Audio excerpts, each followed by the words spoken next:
Bien, ahí estamos grabando. Bienvenidos a la clase 3 de métodos numéricos. ¿Sí? Primero que nada, como dice ahí arriba en el nombre de la sección, lo que repito todas las clases, ¿sí? Que es esta definición que intento taladrarles un poquito en la cabeza. ¿Sí? Un método numérico es un procedimiento que permite obtener de forma aproximada soluciones a un problema por medio de la aplicación de algoritmos. ¿Sí? La clase pasada estuvimos viendo un poquito cómo se programan estos algoritmos en software. ¿Sí? La clase de hoy ya vamos a meternos en temas propios de los métodos numéricos. Van a ver que yo le doy un enfoque bastante matemático, pero en general intentando dejar el grueso de la teoría de lado. ¿Sí? Intento no meterme mucho en la parte teórica, porque a veces es aburrida y a los fines prácticos no colabora del todo. Está bueno saber algunas cosas, pero a veces saber todo el detalle no ayuda además. Así que van a ver que es bastante superficial la clase en general. Los conceptos de la clase de hoy son sencillos. Vamos a estar utilizando un solo teorema matemático, que no vamos a demostrar claramente, ¿sí? Y que probablemente todos sepan, no por el nombre, pero probablemente todos lo sepan. Y nos vamos a divertir un montón en la clase de hoy. Bien, primero que nada, la clase de hoy vamos a estar trabajando los que se llaman bracketing methods, ¿sí? O también se los suele llamar como métodos cerrados, ¿sí? Son un conjunto de métodos que nos permiten encontrar raíces de una función, ¿sí? De forma numérica. ¿Sí? Se lo llama bracketing en inglés, o brackets, porque brackets son los corchetes, ¿sí? Y básicamente la idea es que uno tiene que tener un intervalo cerrado, ¿sí? Recuerden que en matemática los intervalos cerrados se escriben con corchetes, eh, de ahí los brackets.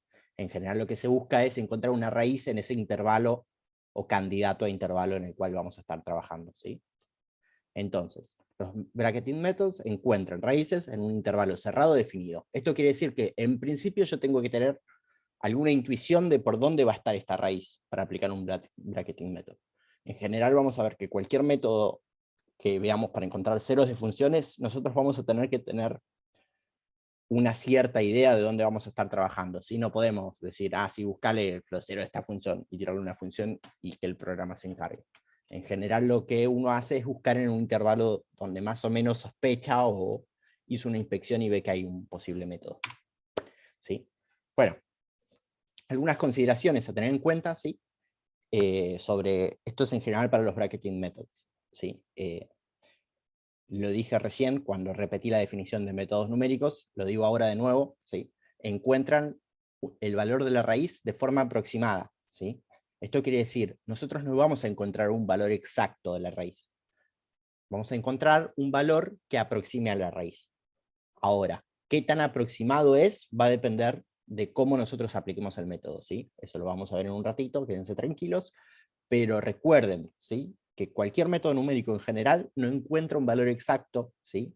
Porque no resuelve el problema de forma analítica, sino que resuelve el problema de forma numérica, haciendo cuentas, y eso va a traer consigo errores acarreados, ¿sí? Que uno vaya acumulando algunos errores que van a hacer que, que la solución no sea necesariamente exacta, y además va a tener otras cuestiones en el medio que también van a hacer que la solución no sea necesariamente exacta, ¿sí? Bueno, como les dije también anteriormente, los bracketing methods requieren definir un intervalo en el que vamos a estar trabajando. Y en ese intervalo nosotros tenemos que saber que hay una raíz, ¿sí? Y este es un detalle nuevo, ¿sí? O algo que no mencioné antes, pero que lo voy a mencionar ahora. En general, ¿sí? Los bracketing methods requieren que haya solo una raíz en ese intervalo cerrado, ¿sí? Si hay más de una raíz en ese intervalo cerrado, podemos llegar a tener problemas. A veces funcionan igual, ¿sí? Pero en general estos métodos se diseñaron con la idea de que lo que haya es solo una raíz en ese intervalo, ¿sí? Y por lo tanto van a devolver solo una raíz en ese intervalo, ¿sí? Si nosotros tenemos un caso donde una función tiene más de una raíz en ese intervalo, bueno, vamos a tener algún problema, ¿sí? O va a encontrar una raíz sola, o va a encontrar una solución errónea, ¿sí? O se va a romper o va a dejar de funcionar el método por cuestiones que ahora vamos a ver, ¿sí? Bien. Estos métodos están basados en general en el teorema de Bolzano, que acá es donde viene lo del teorema que les decía recién, ¿sí? El teorema de Bolzano dice algo así por arriba, espero que ningún matemático me escuche enunciar esto: dada f de x una función continua en el intervalo cerrado a b, ¿sí? Si f de a o sea, la función f de x evaluada en A, por la función f de x evaluada en B, ¿sí? O sea, el producto de la función evaluada en los dos extremos de mi intervalo cerrado es menor que 0, ¿sí? Entonces existe un C perteneciente al intervalo AB tal que f de C sea igual a 0. ¿Sí? ¿Qué quiere decir esto? Para ponerlo en criollo, es, si la función la evalúo en un extremo del intervalo y es negativa, y la evalúo en el otro extremo del intervalo y es positiva, ¿sí? Y si la función es continua, hay un punto que está entre A y B, donde la función evaluada da 0. ¿Sí?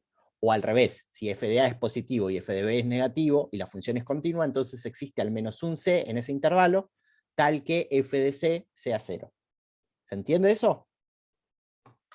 A ver, esto se ve rápido, fácil e intuitivo con un dibujo. ¿Sí? Si yo tengo...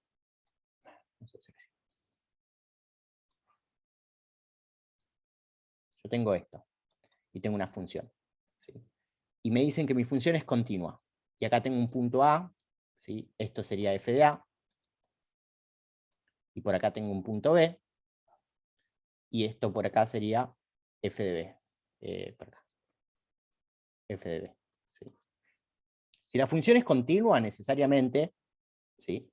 La función tiene que hacer algo así, no sé. Supónganse, bueno, va a haber un punto donde toque este eje X. Eso me está diciendo, ¿sí? Existe un C tal que f de C es igual a 0. ¿Sí? No importa cuál sea la función, si la función es continua, en algún punto entre A y B va a tocar el eje. Tiene todo el sentido del mundo, ¿no? Eso es un teorema en la matemática que se conoce como el teorema de Bolzano. ¿Sí? ¿Se entiende eso? O sea, no importa cómo yo quiera dibujar esta función C, ¿sí? Esta función f, si pasa por f de A, por f de B y es continua, ¿sí? Al menos una vez va a tocar el eje X. Este es el eje X, este es el eje Y. No dije eso, ¿no? Pero, a ver, puede pasar que toque más de una vez. ¿Por qué? Porque puede hacer algo así, por ejemplo. ¿No? Cualquier función va a tocar al menos una vez. Eso dice el teorema Bolzano. Entonces, una propuesta, ¿sí? Una propuesta de solución a este problema, que es el que cuenta el método de la bisección, es la siguiente. ¿Sí? Proponer un C sombrero como el promedio de A más B. Y ese C sombrero va a ser nuestro candidato a raíz. ¿Sí? Entonces, lo que vamos a hacer es evaluar en f de ese C sombrero. A ver, si trabajamos con la curva roja, ¿no? ¿Dónde estaría nuestro C sombrero? Nuestro C sombrero estaría, a ver, más o menos por acá, a ojo, en la mitad entre A y B. ¿Sí? Entonces, lo que está diciendo este método es que en este C sombrero está mi candidato a raíz. Ahora, si yo vengo y evalúo mi función en este C sombrero, ¿sí? Mi función no vale 0, de hecho está bastante lejos de valer 0. ¿Sí? Porque si venimos hasta acá, tengo el f de c acá. ¿Sí? ¿Se entiende eso? Sí. Bueno, ¿qué pasa ahora?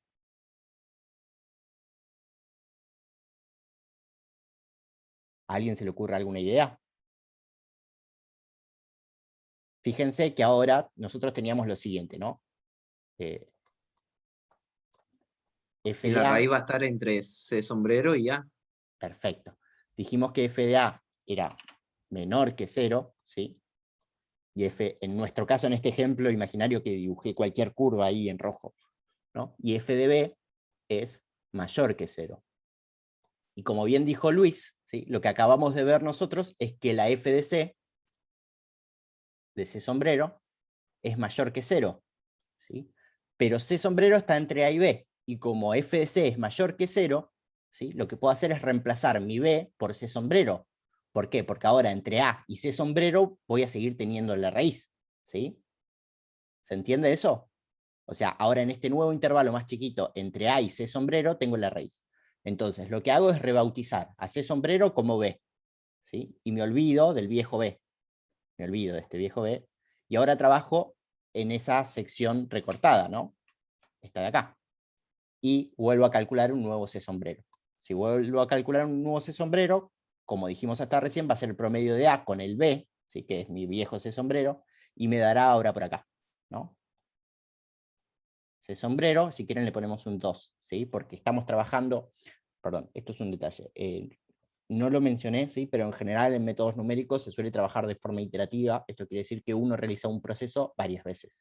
Por eso la clase pasada estuvimos viendo cómo usar un for, ¿sí? Porque vamos a realizar el mismo proceso un montón de veces. En este caso lo que vamos a realizar lo mismo es esto de tener un candidato, o sea, tener dos extremos, buscar un candidato, evaluar el candidato, ver si reemplazamos un valor o el otro, ¿sí? Y volver a repetir, ¿sí? Entonces, ahora mi C2 está acá. Fíjense que ahora, si yo vuelvo a evaluar la función, me dará por acá, ¿sí? Y ahora tengo mi f de C sombrero 2. ¿Sí? Mi f de C sombrero 2 ahora es negativo, ¿sí? O sea, f de C2 sombrero es menor que 0. ¿Y qué pasa ahora? Y bueno, ahora entre C sombrero 1 y C sombrero 2, seguro tengo una raíz, porque la función evaluada en C sombrero 2 es negativa y la función evaluada en C sombrero 1 es positiva, ¿sí? Entonces, a este C sombrero 2 lo voy a pasar a llamar A, ¿sí? ¿Se entiende? Lo rebautizo como A. Como acá lo rebauticé como B al C sombrero 1, al C sombrero 2 lo rebautizo como A. Y voy a decir, ¿sí?, que ahora mi raíz va a estar entre este nuevo A y este nuevo B. ¿Se ve cómo achicamos el intervalo? ¿Sí? Sí, perfecto. Buenísimo. Entonces, la idea es, vamos a aplicar esto, ¿sí?, y lo vamos a repetir hasta llegar a una tolerancia aceptable, porque en cada paso nosotros estamos achicando el intervalo, ¿sí? Fíjense que lo achicamos bastante el intervalo, porque en un paso reducimos el intervalo a la mitad, ¿sí?, y después lo volvimos a reducir a la mitad. Acá no lo dibujé tan en la mitad, ¿sí?, pero por una cuestión de comodidad para no ponerlo tan encima, nada más, ¿sí? Pero el intervalo que tenemos ahora, ¿sí?, con el intervalo entre C2 sombrero y C1 sombrero, ¿sí?, tiene, si quieren, de módulo o de largo del intervalo, un cuarto del largo del intervalo original AB. ¿Sí? O sea, imagínense que el intervalo original era 10, ¿sí? A valía 2 y B valía 12. Bueno, el intervalo en el que yo digo que ahora está la raíz está entre,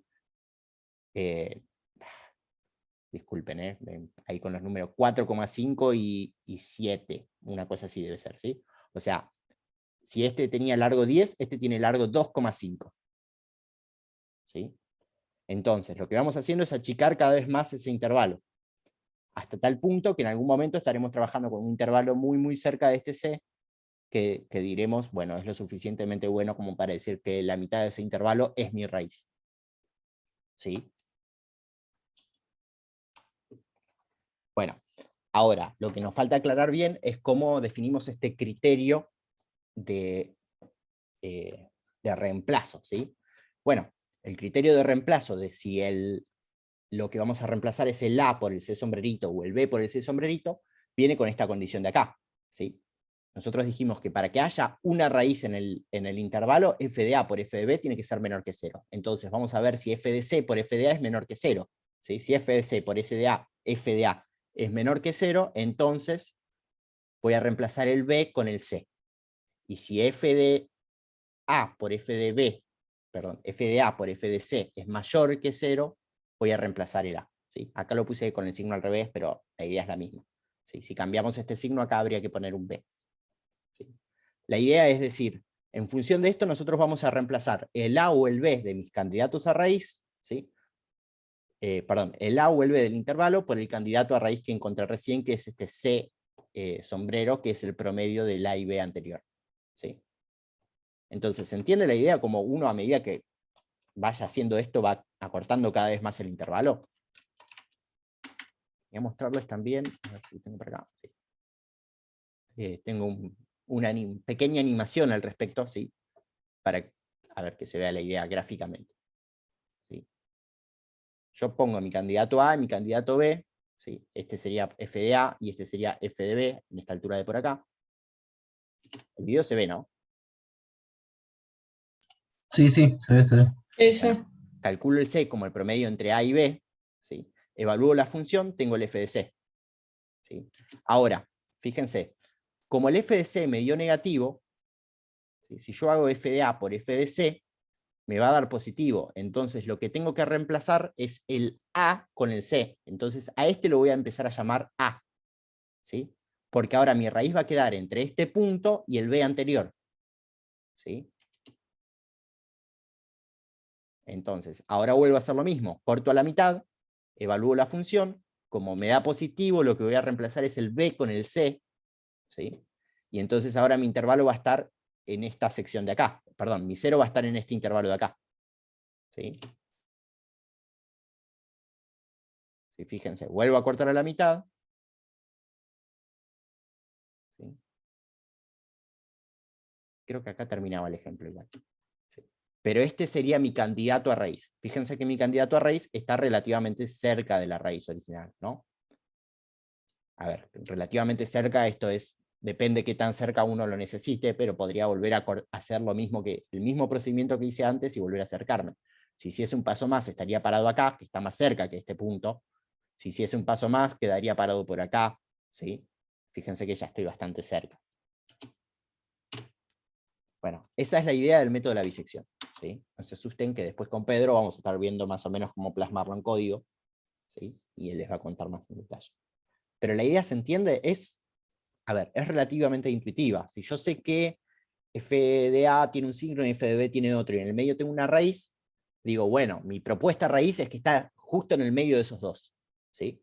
Agarro, miro ahí, si me da de un signo o del otro, reemplazo alguno de los dos extremos y vuelvo a repetir. ¿Sí? Esa es la idea, y quiero que lo conozcan porque este es el primer método numérico con el que vamos a estar trabajando, ¿sí? Y a pesar de ser el primero y ser uno de los que la idea es más sencilla, porque de hecho, vieron que cuando yo les dije acá, tenemos el punto C y f de C es positivo, ya uno de ustedes, creo que fue Luis, dijo, bueno, ahora podemos aplicar lo mismo en el otro intervalo. ¿Sí? Bueno, esa es la idea de este método. Vamos repitiendo este proceso varias veces hasta que llegamos a un valor que a nosotros nos conforma.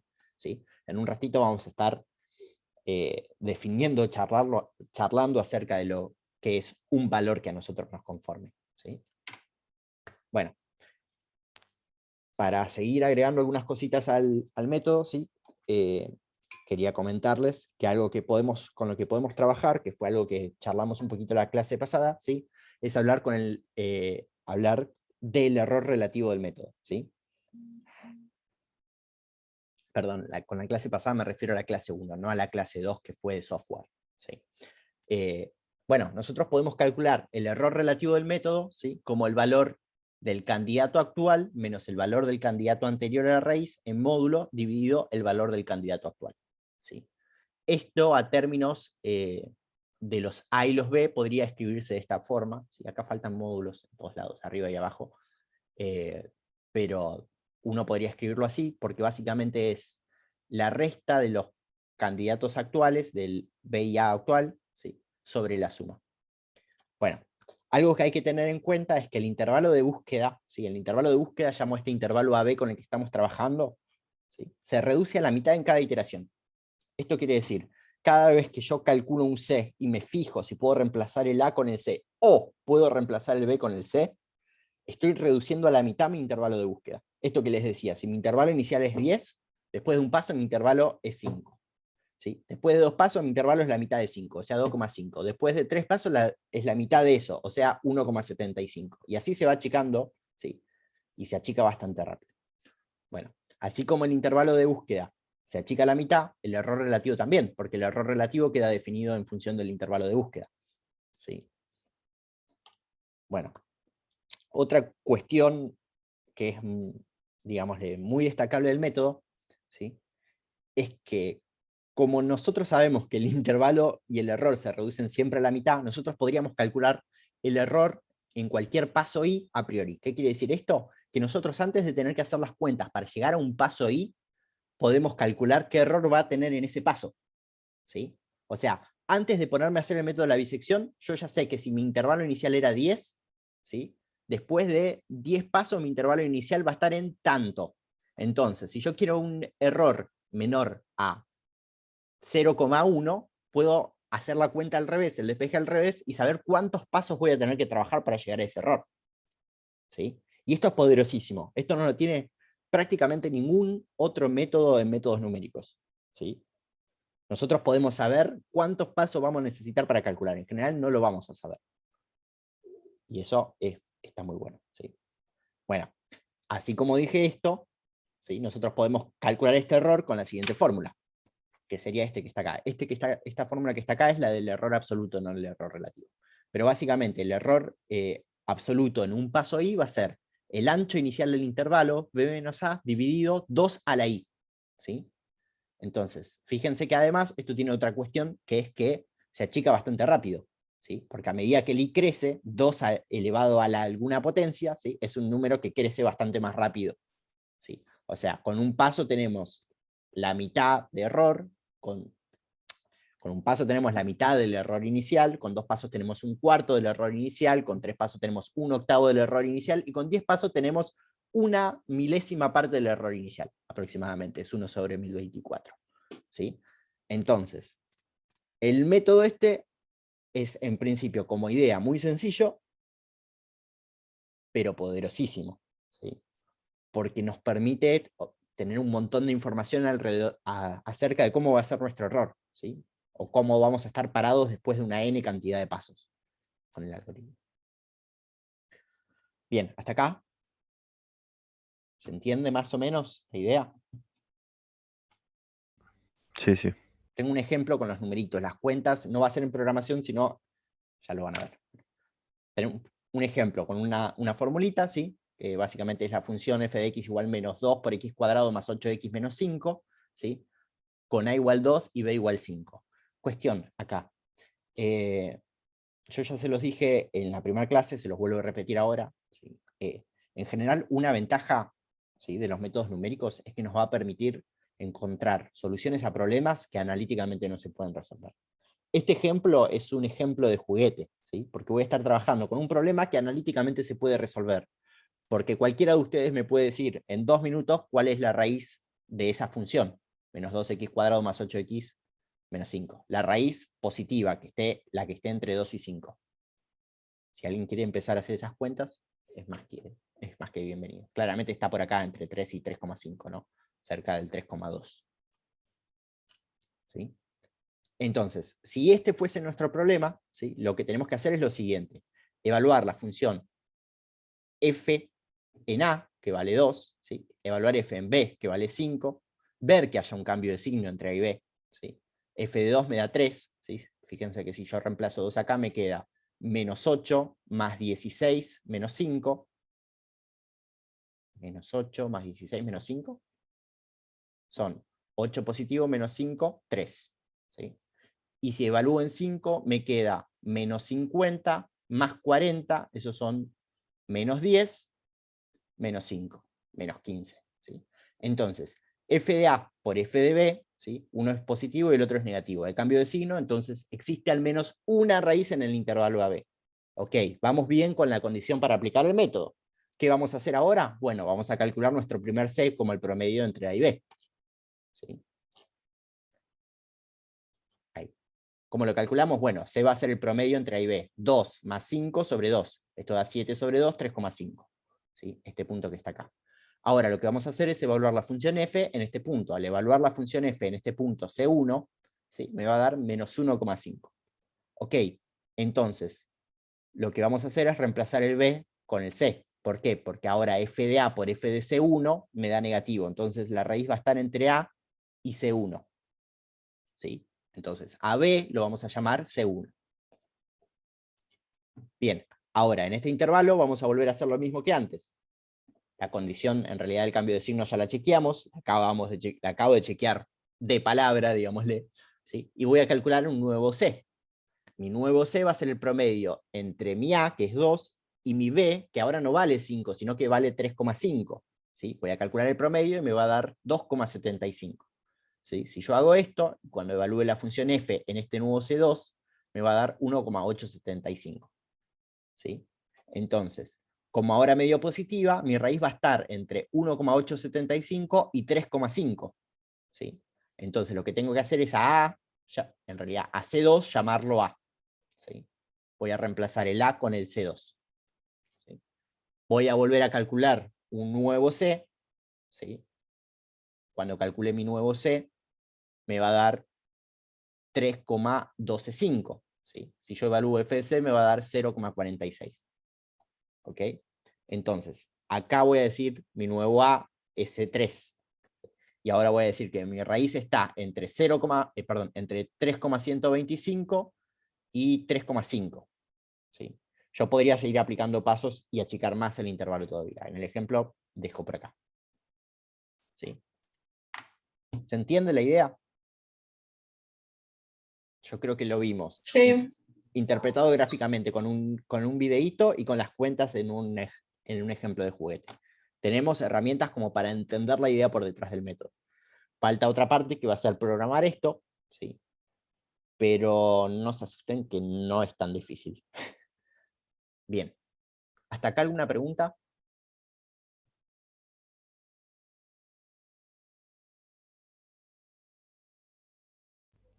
No. No, por ahora no. Bien, Va, genial.